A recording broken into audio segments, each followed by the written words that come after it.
Hi hello everyone ನಮಸ್ತೆ welcome back to my ವಿದ್ಯಾರಾಜೇಜು point YouTube channel. ಇವತ್ತಿನ class daily top 10 GK questions and answers class, also current affairs questions and answers class ಆಗಿರುತ್ತೆ. ಇದುವರೆಗೂ ನಾವು 420 ಪ್ರಶ್ನೋತ್ತರಗಳನ್ನ ಚರ್ಚೆ ಮಾಡ್ಕೊಂಡು ಬಂದಿದ್ದೀವಿ. ಇವತ್ತು 421ನೇ ಪ್ರಶ್ನೆ.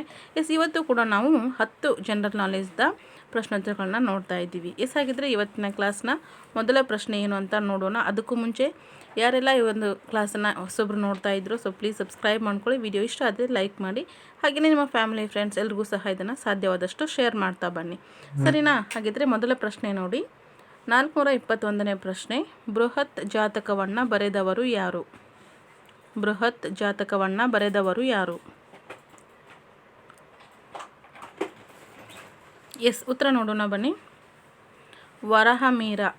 ವರಾಮಿಹಿರ್ ಅಂತಕ್ಕಂಥವರು ಬೃಹತ್ ಜಾತಕವನ್ನು ಬರೆದವರಾಗಿರ್ತಾರೆ. ಸೊ ಅದೇ ರೀತಿ ಬಂದರೆ ನೆಕ್ಸ್ಟ್ ಮುಂದಿನ ಪ್ರಶ್ನೆ 422ನೇ ಪ್ರಶ್ನೆ.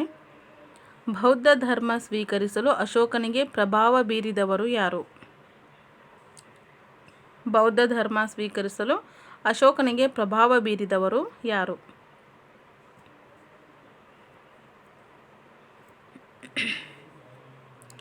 ಹಾಗಿದ್ರೆ ಉತ್ತರ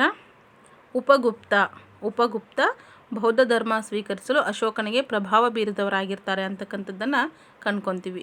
ಸೊ ಅದೇ ರೀತಿ ಮುಂದಿನ ಪ್ರಶ್ನೆ 423ನೇ ಪ್ರಶ್ನೆ. ಭಾರತ ಮತ್ತು ಚೀನಾ ನಡುವಿನ ಗಡಿ ರೇಖೆಯ ಹೆಸರೇನು? ಭಾರತ ಮತ್ತು ಚೀನಾ ನಡುವಿನ ಗಡಿ ರೇಖೆಯ ಹೆಸರೇನು?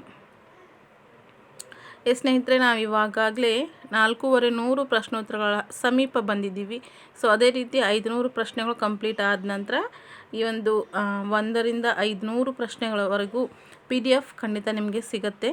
ಓಕೆ, ಹಾಗಿದ್ರೆ ಭಾರತ ಮತ್ತು ಚೀನಾ ನಡುವಿನ ಗಡಿ ರೇಖೆಯ ಹೆಸರು ಮ್ಯಾಕ್ ಮೋಹನ್ ಗಡಿ ರೇಖೆ ಆಗಿರುತ್ತೆ.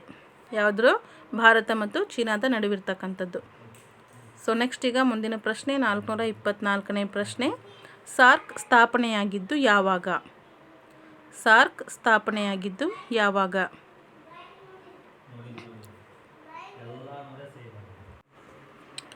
ಹಾಗಿದ್ರೆ ಸಾರ್ಕ್ ಸ್ಥಾಪನೆಯಾಗಿದ್ದು ಯಾವಾಗ ಅಂತಂದರೆ ಡಿಸೆಂಬರ್ 8, 1985. ಡಿಸೆಂಬರ್ 8, 1985ರಂದು ಸಾರ್ಕ್ ಸ್ಥಾಪನೆಯಾಗಿದ್ದಂಥದ್ದು. ಸೊ ನೆಕ್ಸ್ಟ್ ಈಗ ಮುಂದಿನ ಪ್ರಶ್ನೆ ನೋಡ್ಕೊಳ್ಳೋಣ. 425ನೇ ಪ್ರಶ್ನೆ. ರಾಷ್ಟ್ರೀಯ ಪೊಲೀಸ್ ಅಕಾಡೆಮಿ ಎಲ್ಲಿದೆ? ರಾಷ್ಟ್ರೀಯ ಪೊಲೀಸ್ ಅಕಾಡೆಮಿ ಎಲ್ಲಿದೆ? ಹಾಗಿದ್ರೆ ಉತ್ತರ ಹೈದರಾಬಾದ್ನಲ್ಲಿ ರಾಷ್ಟ್ರೀಯ ಪೊಲೀಸ್ ಅಕಾಡೆಮಿ ಇರ್ತಕ್ಕಂಥದ್ದು. ಸೊ ಎಲ್ಲ ಪ್ರಶ್ನೆಗಳನ್ನ ಚೆನ್ನಾಗಿ ಓದ್ಕೊಂಡು ಅಭ್ಯಾಸ ಮಾಡ್ತಾ ಬನ್ನಿ. ಸೊ ನಾನು ಪ್ರತಿಯೊಂದು ಕ್ಲಾಸಲ್ಲಿ ಹೇಳ್ತಾ ಇರ್ತೀನಿ. ಸೊ ಏನಿದು ಪದೇ ಇದನ್ನ ಹೇಳ್ತಾರೆ ಅಂತ ಅನ್ನಿಸ್ಬೋದು. ನಾನು ಹೇಳೋದು ನೀವು ಕೇಳೋದು ಅಷ್ಟೇ ಆಗಬಾರ್ದು ಸ್ನೇಹಿತರೆ. ಇದೊಂದು ರಿಕ್ವೆಸ್ಟ್ ಅಂತಲೇ ತಗೊಳ್ಳಿ. ಯಾಕಂತಂದರೆ ಮುಂಬರ್ತಕ್ಕಂತಹ ಒಂದು ಎಕ್ಸಾಮಲ್ಲಿ ಸೊ ಪ್ರತಿಯೊಂದು ಪ್ರಶ್ನೆನೂ ಕೂಡ ತುಂಬ ಈಸಿ ಇದೆ ಅಂದರೂ ಕೂಡ ನಾವು ಅಲ್ಲಿ ಉತ್ತರಿಸಲಿಕ್ಕೆ ಕೆಪೇಬಲ್ ಆಗದೆ ಹೋದರೆ ತುಂಬ ಕಷ್ಟ ಆಗುತ್ತೆ. ಸೊ ಹಾಗಾಗಿ ಎಲ್ಲವನ್ನು ಏನು ಮಾಡಿ ಇಷ್ಟಪಟ್ಟು ಓದ್ಕೊಳ್ಳಿ ಅಂತ ಹೇಳ್ತೀನಿ. ಹಾಗಿದ್ರೆ ರಾಷ್ಟ್ರೀಯ ಪೊಲೀಸ್ ಅಕಾಡೆಮಿ ಬಂದು ಹೈದರಾಬಾದ್ನಲ್ಲಿ ಇರ್ತಕ್ಕಂಥದ್ದು. ಸೊ ನೆಕ್ಸ್ಟ್ 426ನೇ ಪ್ರಶ್ನೆ. ಧ್ವನಿಯನ್ನು ಅಳೆಯುವಂತಹ ಮಾನ ಯಾವುದು? ಧ್ವನಿಯನ್ನು ಅಳೆಯುವ ಮಾನ ಯಾವುದು?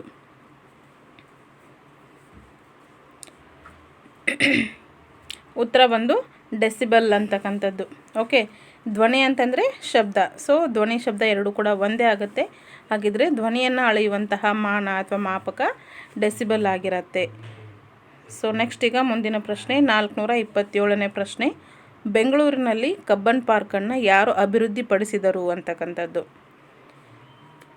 ಬೆಂಗಳೂರಲ್ಲಿ ಕಬ್ಬನ್ ಪಾರ್ಕನ್ನು ಯಾರು ಅಭಿವೃದ್ಧಿಪಡಿಸಿದರು?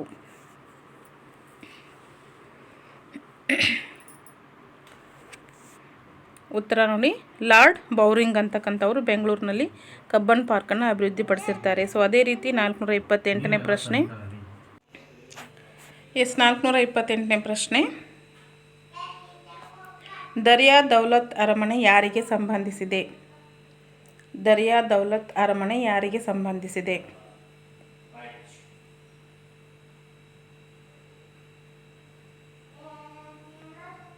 ಉತ್ತರ ಟಿಪ್ಪು ಸುಲ್ತಾನ್. ದರಿಯಾ ದೌಲತ್ ಅರಮನೆ ಟಿಪ್ಪು ಸುಲ್ತಾನಿಗೆ ಸಂಬಂಧಿಸಿದ್ದಾಗಿರುತ್ತೆ, ಗಮನಿಸ್ಕೊಳ್ಳಿ. ಸೊ ಅದೇ ರೀತಿ ಮುಂದಿನ ಪ್ರಶ್ನೆಯನ್ನು ನೋಡೋಣ. 429ನೇ ಪ್ರಶ್ನೆ, ತಾಯಿಯ ಎದೆ ಹಾಲಿನಲ್ಲಿ ಸಕ್ಕರೆಯು ಯಾವ ರೂಪದಲ್ಲಿ ದೊರೆಯುತ್ತದೆ? ತಾಯಿಯ ಎದೆ ಹಾಲಿನಲ್ಲಿ ಸಕ್ಕರೆಯು ಯಾವ ರೂಪದಲ್ಲಿ ದೊರೆಯುತ್ತದೆ?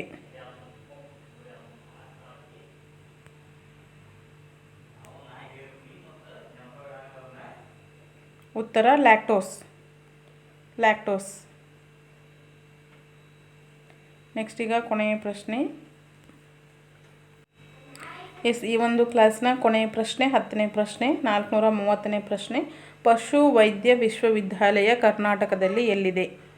ಪಶು ವೈದ್ಯ ವಿಶ್ವವಿದ್ಯಾಲಯ ಕರ್ನಾಟಕದಲ್ಲಿ ಎಲ್ಲಿದೆ? ನೀವು ಸಾಕಷ್ಟು ವಿಶ್ವವಿದ್ಯಾಲಯಗಳನ್ನು ನೋಡಿರ್ತೀರಿ. ಸೊ ಆದರೆ ಪಶು ವೈದ್ಯ ವಿಶ್ವವಿದ್ಯಾಲಯ ಇದೆ ನಮ್ಮ ಕರ್ನಾಟಕದಲ್ಲಿ, ಆದರೆ ಎಲ್ಲಿದೆ ಅಂತಕ್ಕಂಥದ್ದು ಪ್ರಶ್ನೆ. ಹಾಗಿದ್ರೆ ಉತ್ತರ ನೋಡೋಣ ಬನ್ನಿ. ಬೀದರ್ನಲ್ಲಿ ಪಶು ವೈದ್ಯ ವಿಶ್ವವಿದ್ಯಾಲಯ ಇರ್ತಕ್ಕಂಥದ್ದನ್ನು ಗಮನಿಸ್ಕೊಳ್ಳಿ. Okay, thank you so much ಈ ಎಲ್ಲ ಕ್ವಶನ್ಗಳನ್ನು ಕೇಳಿಸ್ಕೊಂಡಿದ್ದಕ್ಕೆ. ಸೊ ಎಲ್ಲವನ್ನು ಚೆನ್ನಾಗಿ ಅಭ್ಯಾಸ ಮಾಡ್ಕೊಳ್ಳಿ ಅಂತ ಹೇಳ್ತಾ thank you so much for watching. ಎಲ್ಲ ನೋಡ್ತಾ ಇರೋರೆಲ್ಲರೂ ಲೈಕ್ ಮಾಡಿ, ಶೇರ್ ಮಾಡಿ, ಸಬ್ಸ್ಕ್ರೈಬ್ ಮಾಡ್ಕೊಳ್ಳಿ. ಸೊ ಇದೇ ರೀತಿ ಸಪೋರ್ಟ್ ಮಾಡ್ತಾ ಇರಿ ಅಂತ ಹೇಳ್ತಾ ಓಕೆ, ನೆಕ್ಸ್ಟ್ ಕ್ಲಾಸಲ್ಲಿ ಮತ್ತೆ ಸಿಗ್ತೀನಿ. Thank you so much once again. Thanks for watching.